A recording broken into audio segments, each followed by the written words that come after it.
따라합시다. 마토트 지파, 마세이 노정. 그래요. 민수기 30장 1절 시작. 모세가 이스라엘 자손 지파의 수령들에게 말하여 이르되 여호와의 명령이 이러하리라. 지파. 자, 오늘 주제는 이스라엘 백성들 가운데서, 이스라엘 광야의 회막 가운데서 한 200만 명 정도 된다 그러는데, 이렇게 하는 여정 가운데서 하나님이 이제 여정의 끝자락에 도피성 제도를 이렇게 주십니다. 도피성 제도를 주시고, 요 두 주제 가운데서 이제 요 한 200만 명도 되는 요 광야 백성들 가운데서 12,000명이 빠져나와가지고 이렇게 전쟁을 치르는 장면.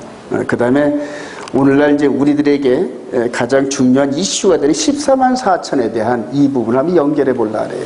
그렇게 해서 오늘 큰 주제는 이제 도피성 한 부분이 있고, 그 다음에 이제 14만 4천에 대한 이 부분을 어떻게 해결할 것인가 한번 말씀을 통하여서 한번 연결해 보도록 합니다. 오늘 본문 말씀 가운데서 민수기 35장 이 본문 말씀 가운데서 아주 그 의미심장한 그런 재판 과정이 나와요. 똑같이 사람은 죽었는데 그 죽인 사람을 놓고 그 마음에 진정 살의가 있었느냐 아니면 살의가 없었느냐, 이걸 판단하면서 이제 도피성에 들어갈 수 있는지 없는지 판단을 합니다. 요즘에 이렇게 그 신문을 보니까 중학생 한 2학년인가 3학년 되는 학생이 30cm 칼을 이렇게 들고 그 엘리베이터에서 초등학생 둘이 있는 상태에서 이제 동영상이 찍혔더라고요. 그러면서 칼을 이렇게 꺼내더니 목에다 이렇게 대고 막 협박하는 뭐 이런 부분, 장난치 이런 장면들을 놓고 그 이슈화가 됐는데, 결론은 뭐냐면 그 중학생이 고의성은 없었다. 이제 이런 식으로 해서 그 중학생에게 이제 면죄부를 씌우는 이런 장면들을 이렇게 보면서, 아니 그렇게 고의성이 없었다 하더라도 이 피해를 당한 그 학생은 트라우마에 걸려가지고 그냥 그 칼만 보면 아주 그냥 그대로 엄청난 그런 공포감을 느낄 텐데, 근데 이제 그 마음 안에 있는 이 죄, 마음 안에 있는 죄를 판단하는데, 지금 3,500년 전에 그런 제도를 하나님께서 주셨다는 얘기예요. 근데 3,500년 전에 그렇게 주셨던 그 메시지가 오늘날 저와 여러분들의 삶의 기준, 가치가 되어야 되는데 이 부분을 잃어버렸다는 얘기예요. 그래서 오늘 이 도피성과 그 다음에 대제사장이 죽으면은 이렇게 해방되는 그런 장면, 그리고 그런 과정에서 14만 4천은 과연 어떤 정체성을 갖고 있는 백성들이냐, 이 부분을 한번 전개해 볼 겁니다. 자, 우리 도피성의 위치 한번 너희가 한번 읽어보시죠. 시작. 너희가 레위인에게 줄 성읍은 살인자들이 피하게 될 도피성으로 6성읍이요. 그래서 이렇게 이스라엘 전체에서 6군데를 이렇게 정했습니다. 그러니까 예루살렘이 요쯤 됩니다. 예루살렘이 수도인 이쯤에서 나중에 이제 하나님께서 성전을 지으시고 성전을 허락하시고 이곳에서 이제 이스라엘 백성들을 통치하는 이런 이제 통치 구조가 나오는데, 6군데에다가 12지파가 이렇게 살고 있는 이 지역에 6군데다 이렇게 도피성을 정했어요. 그래서 어디서든지 이 도피성을 갈 수 있는 그런 짧은 시간 내에 도피성을 갈 수 있는 이런 거리 안에 이렇게 있습니다. 자, 이 도피성을 한번 이렇게 오늘날 이렇게 고고학적으로 이렇게 찾았는데, 사람이 요만한데 이렇게 광야 이런 데 이제 도피성을 이렇게 지은 거라고 흔적이 있다 그러더라고요. 굉장히 크죠. 이 안에 들어가서 이렇게 살인한 자가 이 안에 들어가 살아야 되는데, 요즘으로 말하면은 구치소는 이렇게 볼 수 있겠죠. 자, 이렇게 해서 도피성 6군데를 하나님께서 정해 놓으셨어요.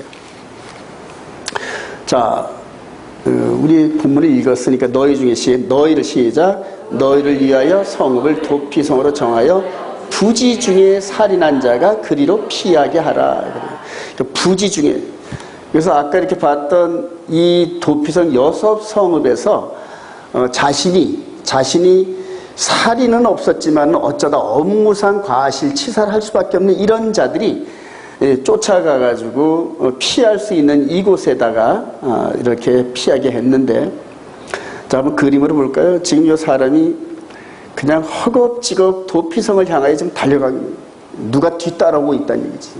이렇게 피해자 가족이 지금 뒤따라오고 있는 장면, 허겁지겁 지금 도망가는 장면입니다.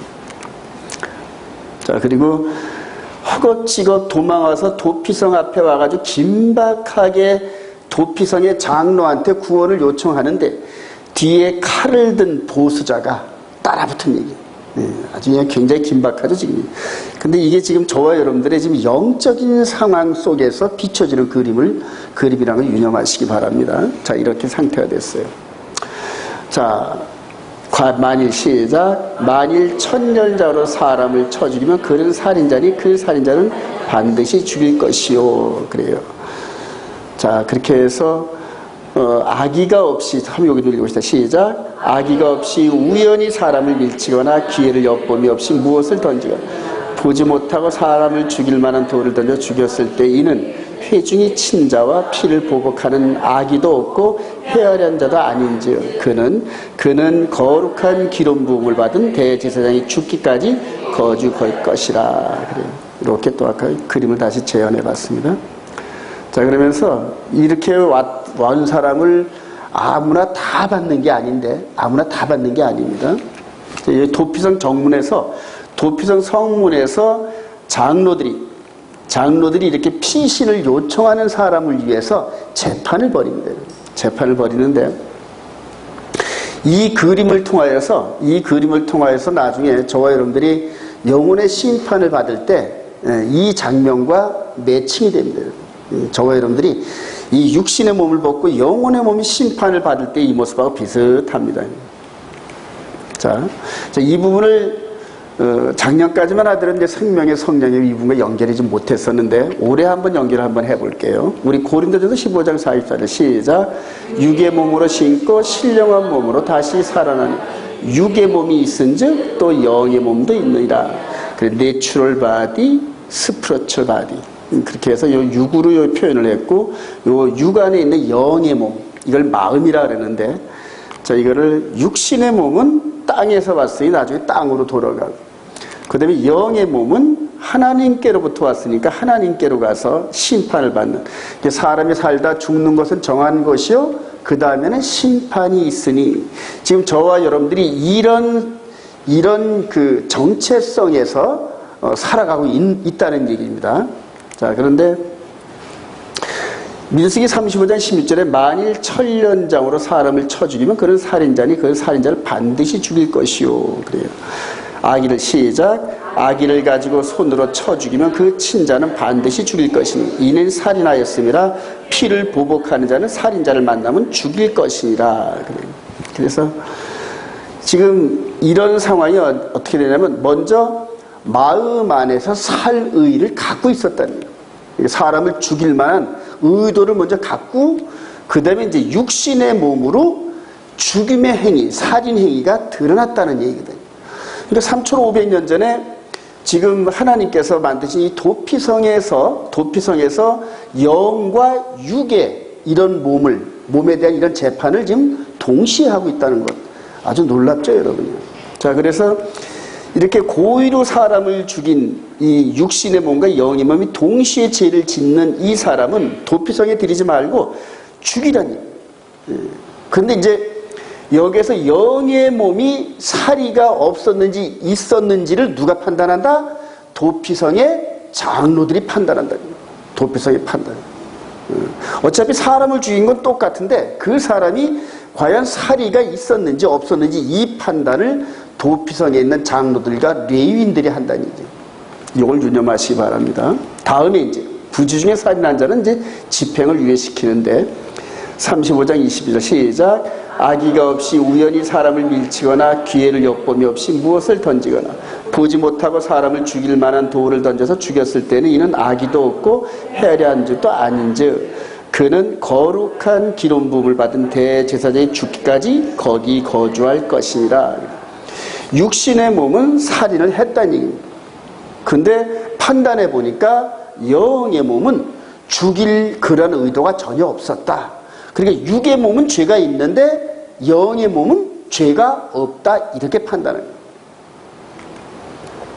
자, 육신의 몸은 죄를 지었으나 영의 몸은 죄를 짓지 않았다. 이렇게 결론 내리고 도피성에서 대제사장이 죽기까지, 언제 죽을지는 몰라요.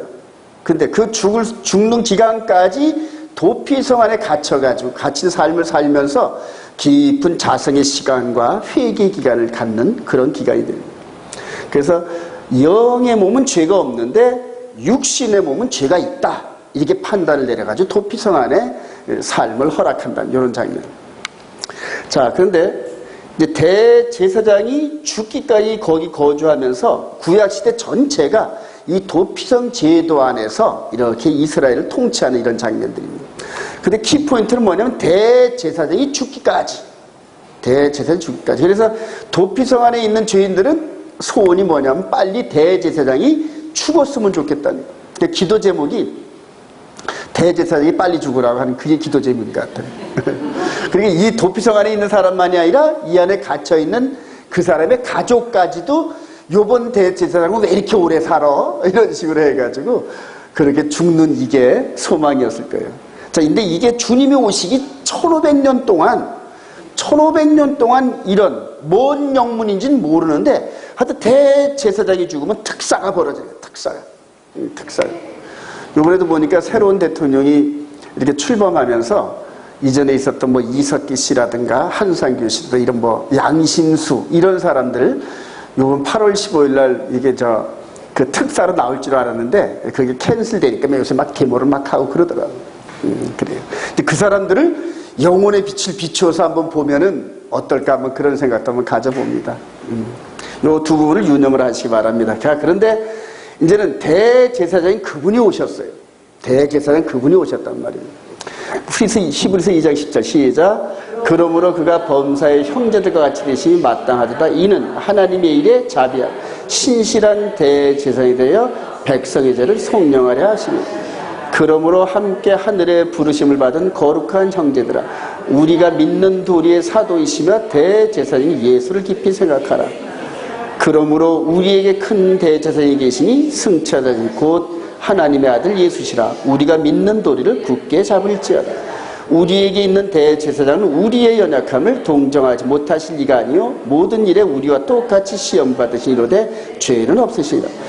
그리로 앞서가신 예수께서 멜기세덱 반차를 따라 영원히 대제사장이여 우리를 위하여 들어가셨느니라. 제가 히브리 뿌리를 이렇게 깊이 알기 전까지는 히브리서에 대해서 그렇게 큰 관심을 안 뒀습니다. 그리고 지금 현재 일반 개신교 그룹에서 있는 목회자분들도 이 히브리서에 대해 정확히 모릅니다. 근데 이 히브리서가 사실은 그 로마서보다 어쩌면 더 복음적인 그러한 그 깊은 의미가 있어요. 자, 지금 여기서 히브리서 전체가 대제사장이 우리에게 있다. 이거를 강조하는 겁니다. 근데 이 대제사장, 지금 이 히브리서를 기록한 바울 사도가 거의 바울 사도라고 그러는데 어느 부분을 생각하고 지금 이렇게 대제사장 그럴까요? 지금 대제사장이 죽으면 도피성에 있는 죄인이 풀려난다는 거예요. 근데 도피성에 있는 죄인은 육신의 죄를 지긴 했지만은 영혼의 죄를 지지는 않았다는 얘기거든요.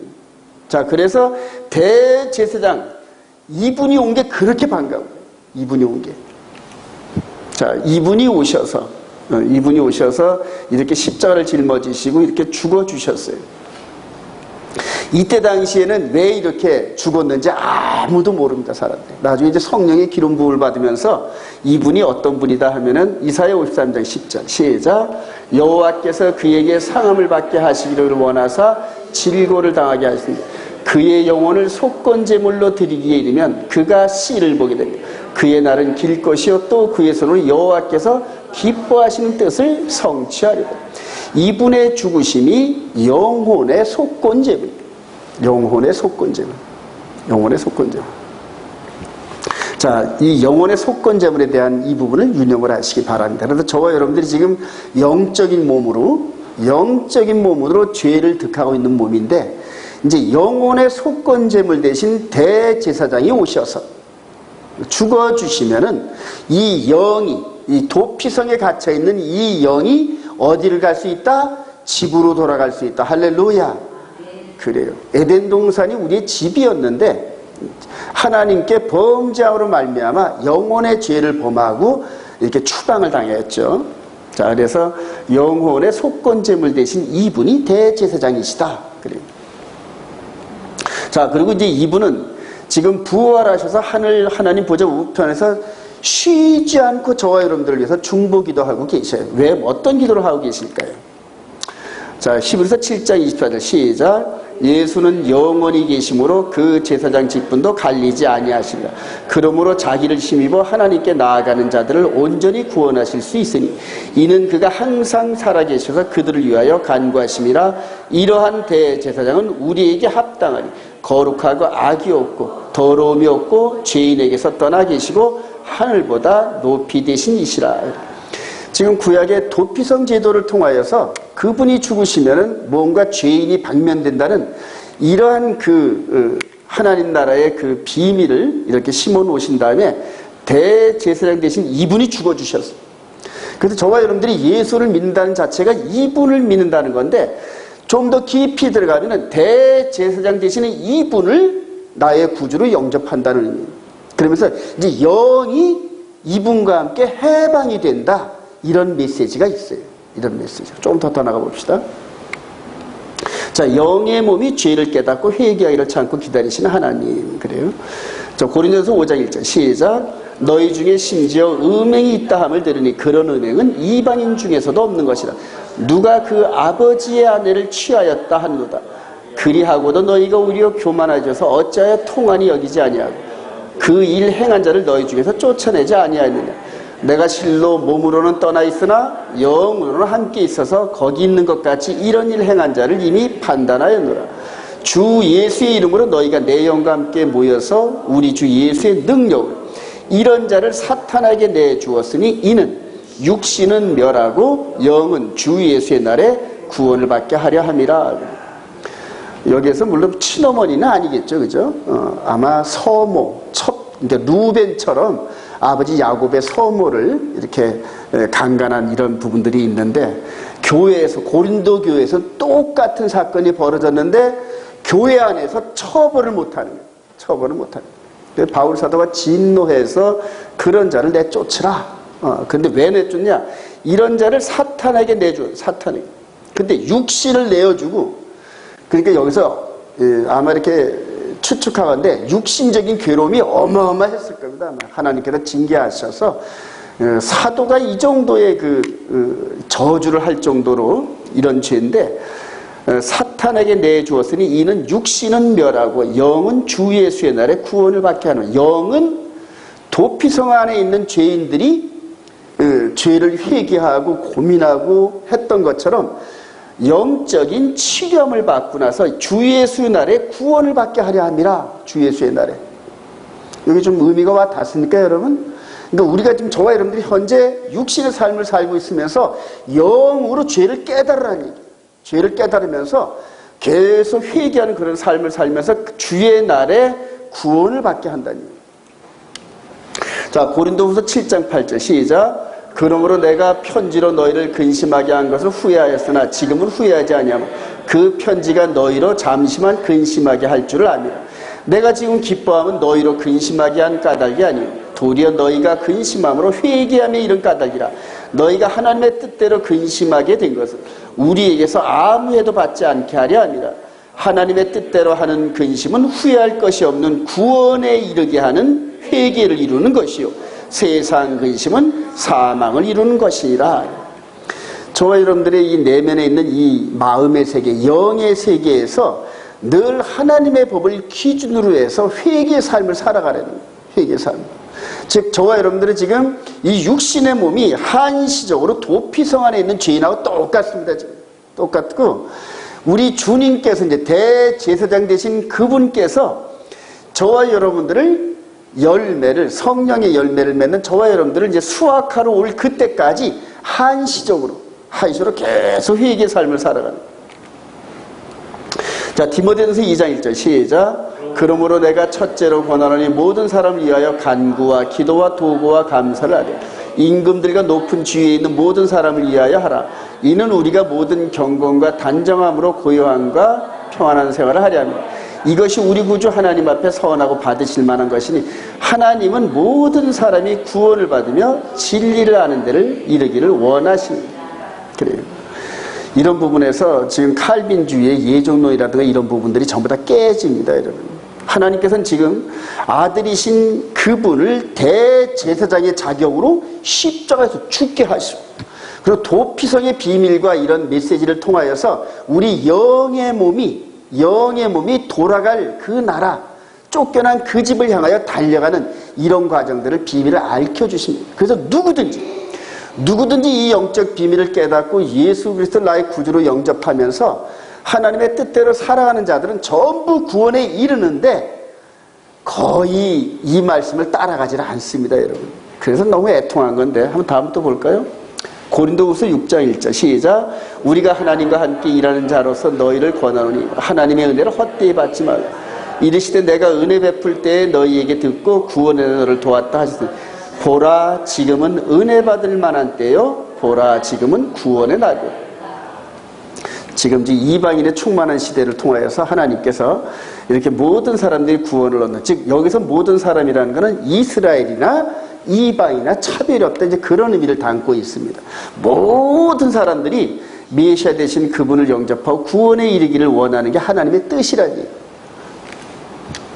로마서 10장 9절 시작. 내가 만일 내 입으로 예수를 주로 시인하여 또 하나님께서 그를 죽은 자 가운데 살리신 것을 내 마음에 믿으면 구원을 받으리. 사람이 마음으로 믿어 의에 이르고 입으로 시인하여 구원에 이릅니다. 성경에 이르되 누구든지 그를 믿는 자는 부끄러움을 당하지 아니하리라 하니 유대인이나 헬라인이나 차별이 없습니다. 한 분이신 주께서 모든 사람이 주가 되사 그를 부르는 모든 사람에게 부요하시도다. 누구든지 주의 이름을 부른 자는 구원을 받으라. 할렐루야. 자, 오늘 다시 한번 도피성의 마음 안의 죄를 판단하고 육신의 죄를 판단하는 이런 이스라엘에게 주신 그 말씀의 지혜대로 한번 깨달으시길 바랍니다. 깨달아서 지금이 어느 시대냐 하면은 대제사장 대신 그 아들을 높이 십자가에 매달으시면서 대제사장이 죽으면은 집으로 돌아갈 수 있는 길이 열렸다는 사실을 깨달으면서 이 마음의 죄를, 즉 앞으로 저와 여러분들이 도피성 같은 그 입구에 들어갔을 때 뭐를 판단받는다? 마음으로 죄가 있는지 없는지 이거를 판단받는다. 그러니까 세상에 세운 도피성에서도 마음의 죄를 투시하면서 그 죄를 살리고 죽이는데, 장차 여러분들 천군 천사와 함께 하늘에 흠도 티도 없는 그곳에 들어가는 그 과정인데, 지금 저와 여러분들이 육신의 삶을 살면서 영의 몸을 깨끗하고, 그러니까 우리 주님의 십자가의 보혈의 피가 우리의 마음에 뿌려진 거예요. 이분을 바라보면서 지금 도피성에 있었던 저와 여러분들이 돌아가는 여정 중에 있다는 사실, 그리고 그 입구에 들어가면서 이분의 보혈로 저와 여러분들의 몸을 깨끗하지 않으면 누구도 들어갈 수가 없는, 누구도 들어갈. 그 이분 외에는 구원에 이를 만한 이름을 주신 적이 없고 그래요. 자, 그래서 이제 이런 여정 속에서 저와 여러분들이 지금 마치 모세가 광야를 인도했던 것처럼 인도하는 여정 중에 있다는 얘기예요. 이해가 되시면 아멘. 이제 여기에서 이제 14만 4천의 그 비밀이 풀어집니다, 여러분. 자, 광야 시대를 마무리하는 전쟁을 위하여 이스라엘에서 선발된 12,000명의 용사가 있어요. 민수기 31장 1절 시작. 여호와께서 모세에게 말씀하여 이르시되 이스라엘 자손의 원수를 미디안에게 갚으라. 그 후에 내가 내 조상에게로 돌아가리. 모세가 백성에게 말하여 이르되 너와 함께 있는 사람들 가운데서 전쟁에 나갈 사람들을 무장시키고 미디안을 치러 내보내어 여호와의 원수를 갚되 이스라엘 모든 지파에게 각 지파에서 1000명씩을 전쟁에 보낼지 각 지파에서 1000명씩 이스라엘 100만 명 중에서 12,000명을 택하여 무장을 시킨지라. 전쟁을 이 광야 40년의 여정에서 마무리를 지으면서 누구의 원수? 여호와의 원수를 갚되. 그러니까 여호와의 원수를 갚는데 누구에게 시킨다? 이스라엘 택한 백성들이 시킨다. 택한 백성들. 그래서 각 지파에서 정예병 중에 정예병 1000명씩을 뽑아가지고 12,000명을 선별해서 미디안 전투에 내보냅니다. 여기에 지도자가 누구다? 비느하스입니다. 비느하스. 그래요. 요게 이제 유념하시기 바랍니다. 자, 그렇게 해서 이스라엘 백성들 이 회 중에서 1000명을 뽑아냅니다. 1000명씩 해서 12,000명을 뽑아내가지고 전쟁터에 내보내는데 이것을 이스라엘의 납비 중에 어떤 사람이 이렇게 얘기를 하더라고요. 비쿠르, 따라합시다. 비쿠르 1000열매 처음 익은 것. 1000열매. 이제 그 이스라엘 납비 중에 한 사람이 와가지고 14만 4천에 대한 이런 부분들을 이제 설명을 하면서 이 부분과 연결하면서 저도 이제 그렇게 생각을 했는데 1000열매를 이 1000열매라는 것은 강력한 거, 강력한 거. 1000열매. 1000열매를 뽑아가지고 12,000명을 전쟁터에 내보냅니다. 자, 우리 민수기 31장 8절 시작. 그 죽인 자 외에 미디안의 다섯 왕을 죽였으니 미디안의 왕들은 에이와 레겐과 스루와 후루와 레바이며 또 부올의 아들 발람을 칼로 죽였더라. 즉 발람이 거짓 선지자. 거짓 선지자와 연합했던 왕들을 여호와의 원수로 규정해서 광야 시대를 마무리하는 과정에서 전예병을 내보내가지고 정리를 하는 과정입니다. 정리를 하는 과정입니다. 자, 군대 시작. 군대의 지휘관들 곧 천부장과 백부장들이 모세에게 나와서 모세에게 말하되 당신의 종들이 이끈 군인을 계수한즉 우리 중 한 사람도 충나지 아니하였기로. 한 사람도 안 죽었대. 12,000명 중에서 한 사람도 안 죽었대. 할렐루야. 이게 가능한 얘기입니까? 당시에 칼과 창과 화살과 이런 걸로 싸우는 그런 고대 사회였는데 한 사람도 안 죽었다. 그래서 여호와께 헌금으로 우리의 생명을 위하여 여호와 앞에 속죄하려고 감사 헌금 가지고 왔대. 자, 전투가 벌어졌습니다. 그래서 이런 가운데서 이 발람과 발락 이스라엘 백성들을 미혹하고 24,000명인가요? 그렇게 죽게 했던 미혹의 거짓 선지자. 광야 시대 마지막에 나타난 가장 강력한 거짓 선지자. 이 거짓 선지자를 칼로 죽였더라. 이 전투에서. 그리고 와서 감사헌금 드립니다. 자기들의 생명을 지켜주신 하나님께. 3,500년 전에 이 사건이 있었어요. 언제? 광야 시대의 마지막 여정이에요. 그리고 이거를 정리하고 난 다음에 이제 신명기가 시작됩니다. 신명기 시작되면서 이제 가나안 전투가 들어가면서 모세 시대는 사라지고 여호수아 시대가 열립니다. 이제 의미를 잘 보시길 바랍니다. 자, 그렇게 해서 이제는 모세 시대의 12,000명, 이 가운데서 12,000명 뽑아냈어요. 정예병 첫. 저와 여러분들이 이 그림을 미리 봤죠? 이 그림을 미리 봤어요. 이제는 요거는 광야 시대 시나이 반도에서 벌어졌던 그런 일들입니다. 중동 지방에서. 근데 이제 예수 그리스도는 범위가 커가지고 전 세계가 우리 예수 그리스도의 바운다리죠, 여러분. 모세 시대 때는 한계성밖에 없었지만, 그래서 지금 이 대제사장 되신 이분께서 우리 계시록 1장에 보면은 오른손에 7배를 들고 7 촛대 가운데 있는 가슴에는 금띠를 두르고 불꽃 같은 눈동자, 주석 같은 신발을 신고 많은 물들의 음성이 막 많은 물들 같이 이렇게 들려요.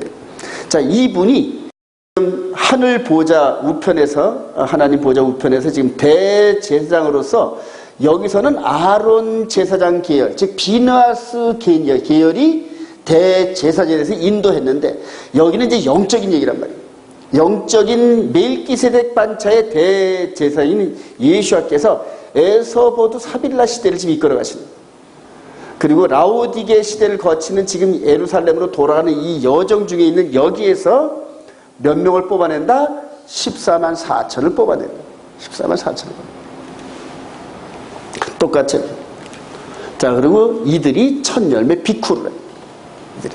그러니까 이 14만 4천에 대해서 지금 신천지나 이런 쪽에 보면 자기네들이 뭐 어쩌고 저쩌고 하는데 이런 것들을 구속사로 시부리 뿌리 관점으로 깨달으면은 거기 미혹에 넘어갈 사람이 하나도 없습니다.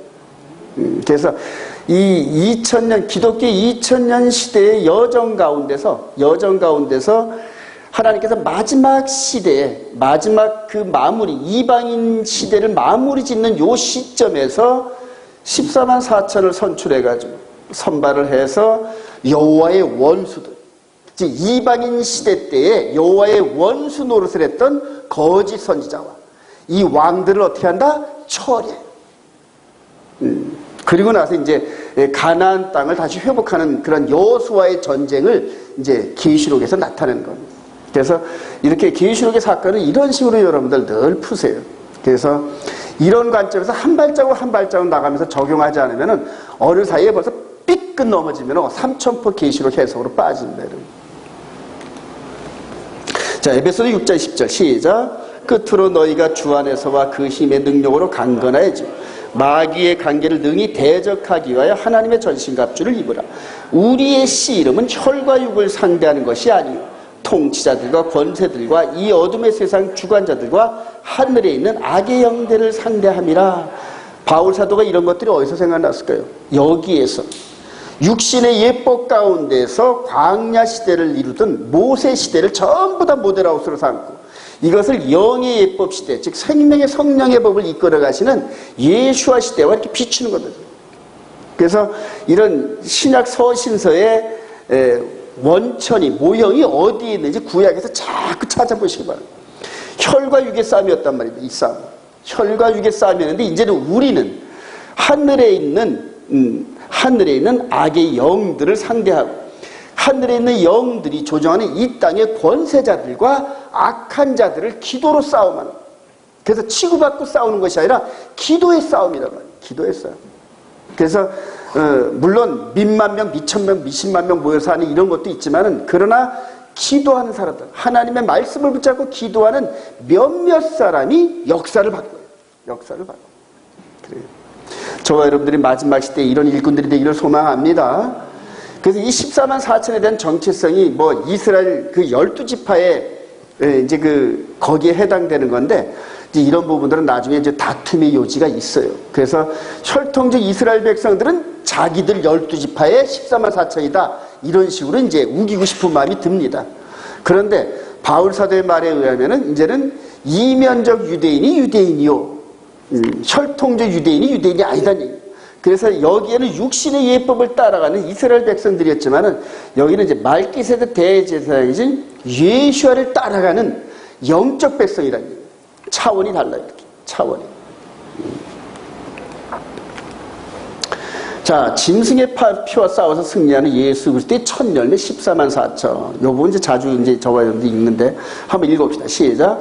또 다른 천사 곧 셋째가 그 뒤를 따라 큰 음성으로 이르되 만일 누구든지 짐승과 그의 우상에 경배하고 이마에나 손에 표를 받으고 그도 하나님의 진노의 포도주를 마시니 그 진노의 잔에 섞인 것이 없이 부은 포도주라 거룩한 천사들 앞과 어린 양 앞에서 불과 유황으로 고난을 받으니 그 고난의 연기가 세세토록 올라가리로다. 짐승과 그의 우상에게 경배하고 그의 이름표를 받는 자는 누구든지 밤낮 힘을 얻지 못하리라 하더라. 성도들의 인내가 여기 있나니 그들은 하나님의 계명과 예수에 대한 믿음을 지키는 자이다. 또 내가 들으니 하늘에서 음성이 나서 이르되 기록하라. 지금 이후로 주 안에서 죽는 자들은 복이 있도다 하심에 성령이 이르시되 그러하다. 그들이 수고를 그치고 쉬리니 이는 그들의 행한 일이 따름이니라 하시니라. 지금 사실은 저와 여러분들이 지금 기도와 삶의 이런 포커스를 지금 마치는 것이 이 짐승의 표 사건입니다, 여러분. 짐승의 표 사건인데 늘 이렇게 보시지만은 그 마음에 예수를 영접하고 계명이 기록되어져서 그 뜻대로 살아가는 백성들이. 과연 지금 이런 백성들이 지금 여러분들 한번 생각해 보십시오. 이스라엘 백성들 중이나 이방인 백성 중에서 과연 얼마나 이런 삶을 지금 살아가고 있는지 앞으로 이제 많이 들어올 겁니다, 여러분.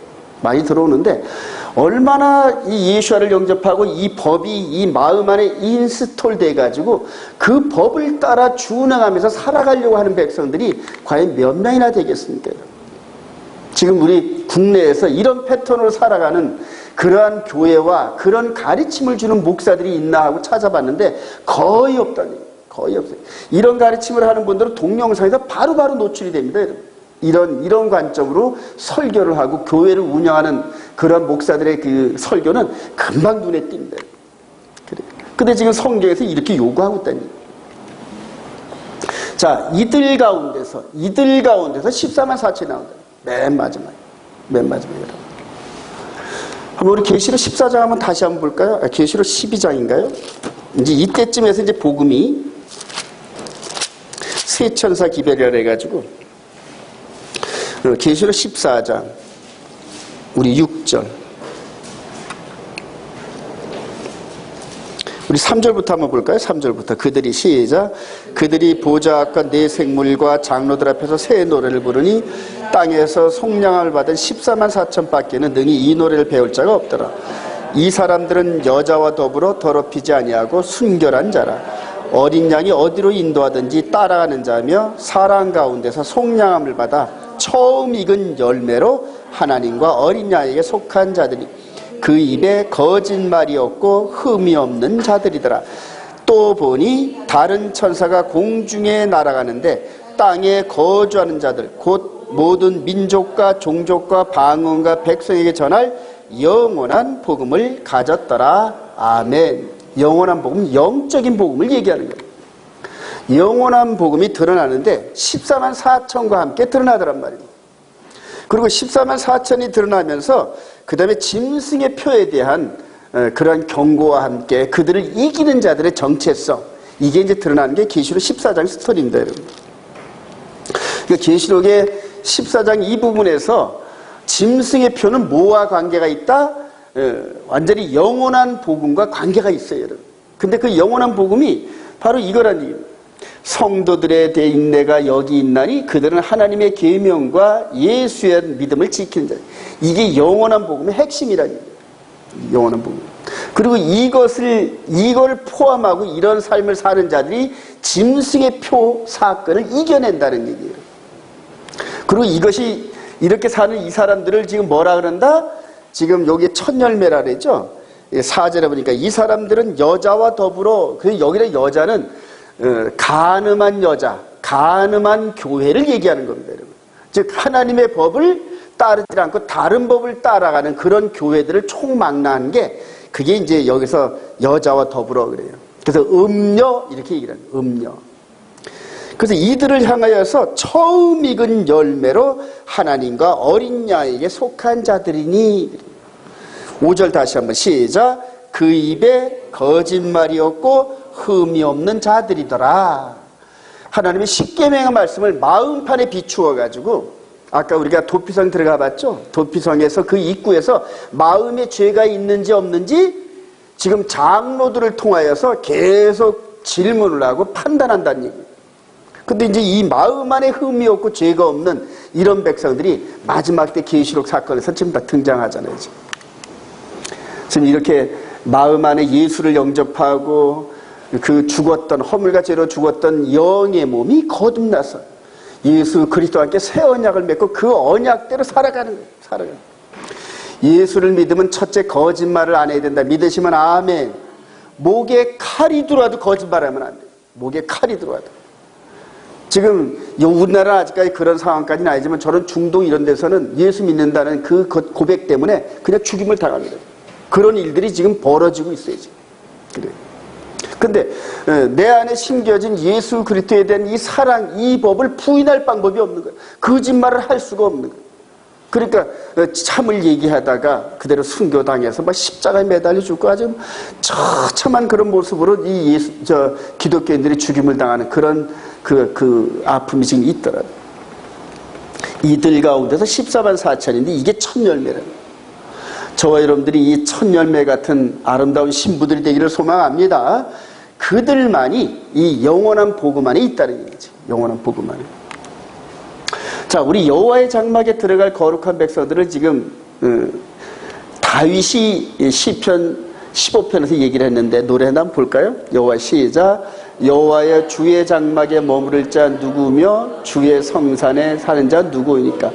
정직하게 행하며 공의를 실천하며 그의 마음에 진실을 말하며 그의 혀로 남을 허물하지 아니하고 그의 이웃에게 악을 행하지 아니하고 그의 이웃을 비방하지 아니하며 그의 눈은 망령된 자를 멸시하며 여호와를 두려워하는 자들을 존대하며 그의 마음에 서운한 것은 해로울지라도 변하지 아니하며 이자를 받으려고 돈을 꾸어주지 아니하며 뇌물을 받고 무죄한 자를 해하지 아니하는 자이니 이런 일을 행하는 자는 지금부터 3000년 전에 이스라엘의 왕의 입술을 통하여서 지금 여호와의 성산에 들어갈 자에 대해서 지금 얘기하는 겁니다. 다윗이 이렇게 양떼를 치는 과정과 왕이 되는 과정에서 하나님과 동의하는 그런 과정. 대제사장 대신 이분께서 이 양떼를 거느리고 지금 주의 성산에 들어가는 입구죠. 하나님 나라에 들어가는 입구인데 아까 도피성에서 봤던 그런 장면하고 비슷하죠, 여러분. 그래요. 그래서 이런 부분들을 말씀을 통해 여러분들의 마음 안에서 자꾸만 한번 리마인드 해보시라는 얘기입니다. 디모데후서 4장 1절 시작. 하나님 앞과 살아있는 자와 죽은 자를 심판하실 그리스도 예수 앞에서 그가 나타나실 것과 그의 나라를 두고 엄히 명하노라. 너는 말씀을 전파하라. 때를 얻든지 뭐든지 항상 힘쓰라. 범사에 오래 참음과 가르침으로 경책하며 경계하며 권하라. 때가 이르니 사람이 바른 교훈을 받지 아니하며 귀가 가려워서 자기의 사욕을 따를 스승을 많이 두고 또 그 귀를 진리에서 돌이켜 허탄한 이야기를 따르리라. 그러나 너는 모든 일에 신중하여 고난을 받으며 전도자의 일을 하며 내 직무를 다하라. 전제와 같이 내가 벌써 부어지고 나의 떠날 시간이 가까웠도다. 나는 선한 싸움을 싸우고 나의 달려갈 길을 마치고 믿음을 지켰으니 이제 후로는 나를 위하여 의의 면류관이 예비되었으므로 주 곧 의로우신 재판장이 그날에 내게 주실 것이며 내게만 아니라 주의 나타나심을 사모하는 모든 자에게도 곧 의로우신 재판장이 그날에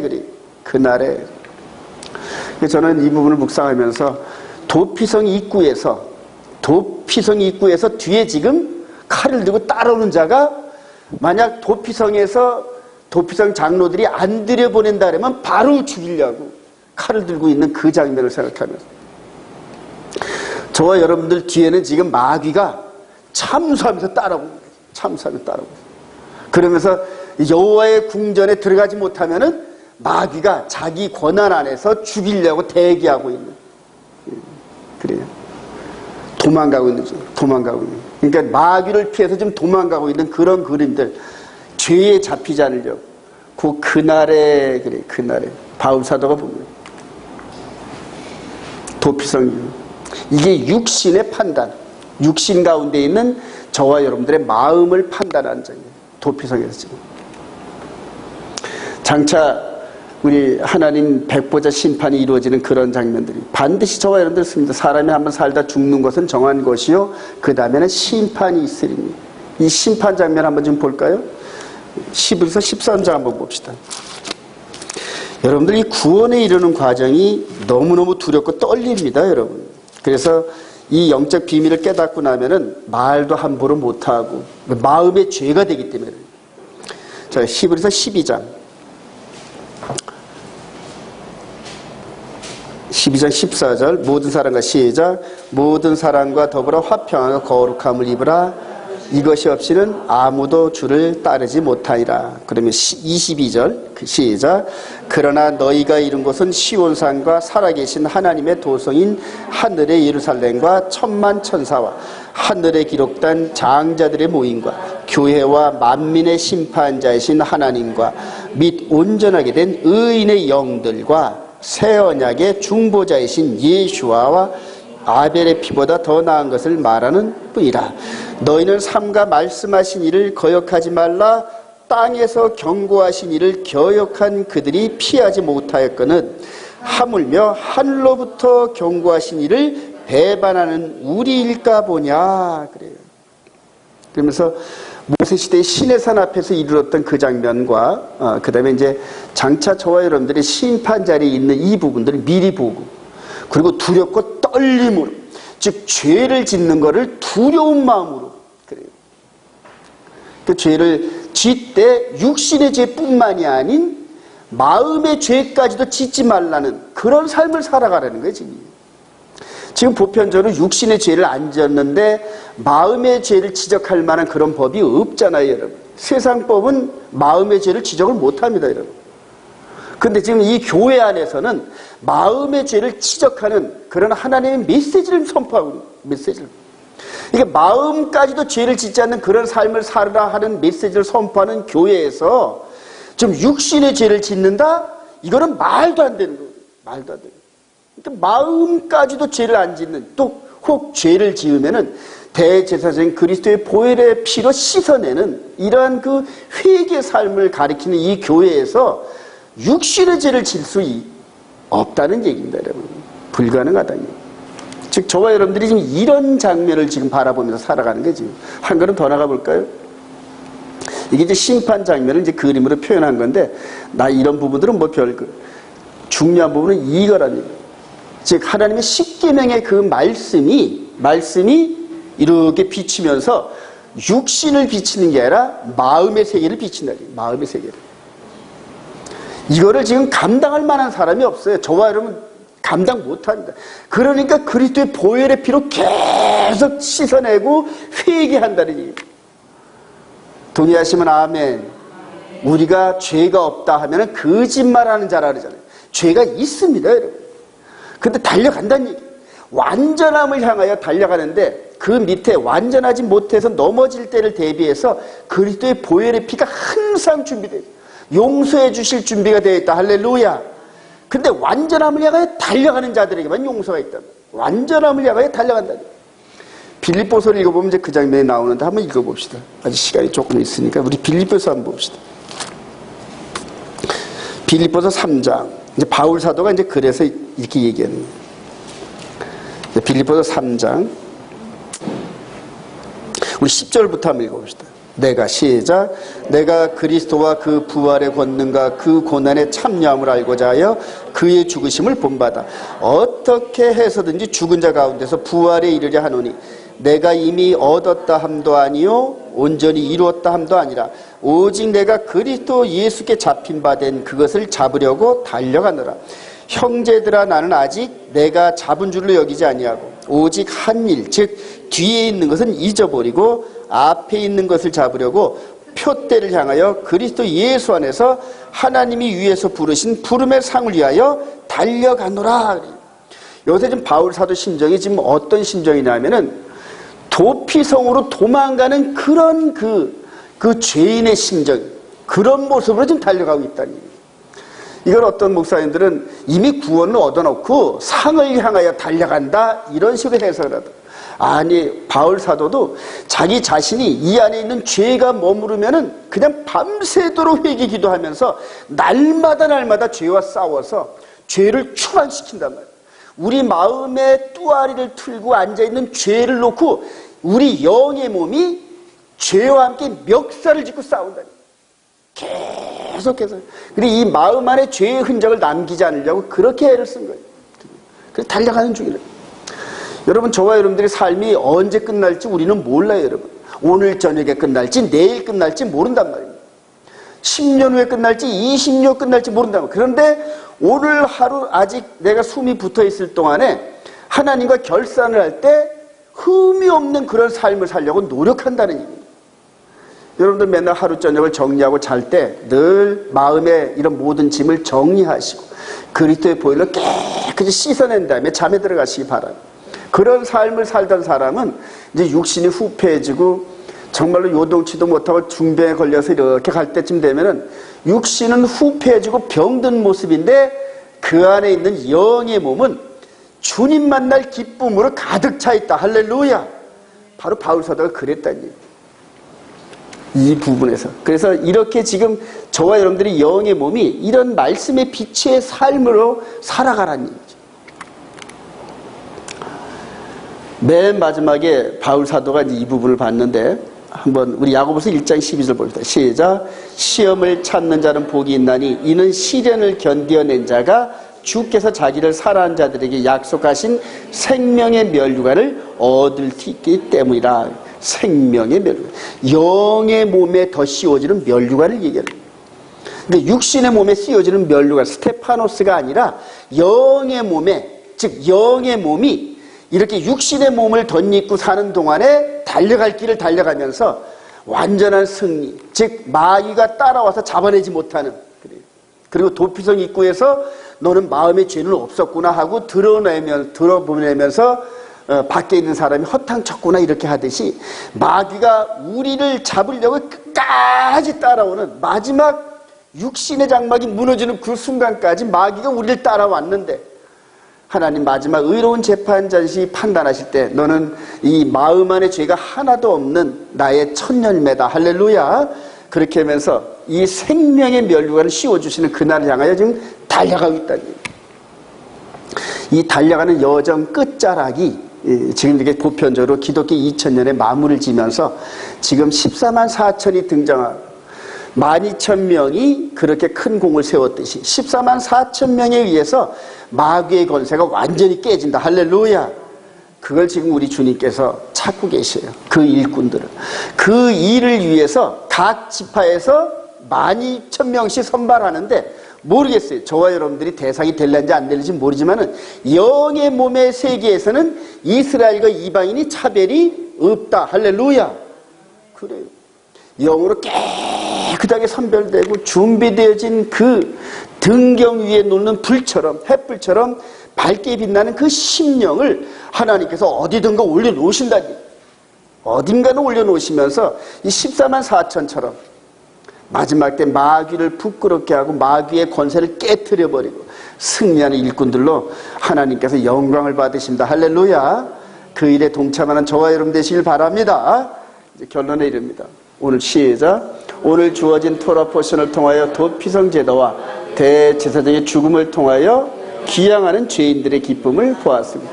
그리고 광야 시대의 끝자락에서 첫 열매로 선발된 군사들의 완전한 승리의 과정을 살펴보았습니다. 이를 통하여 저와 여러분들이 깨닫게 된 것은 비록 육신의 몸은 죄의 포로가 되어 있지만 마음만은 사탄의 올무에서 벗어나서 고향의 일로 돌아가고 있는 중이라는 것입니다. 동시에 성령님께서 주신 말씀은 마지막 시대에 살아가는 저와 여러분들에게 마귀의 세력과 대적해서 승리하라는 사명입니다. 그러므로 우리의 마음으로 끊임없이 침투하는 마귀의 생각을 모르는 거룩한 신부의 모습으로 성화되어야 합니다. 더불어서 이 어두워져가는 이 세상에서 더 밝은 빛의 삶을 살아가면서 다시 오시는 주님의 영광을 드러내는 성도들이 되시기를 주님의 이름으로 축원드립니다.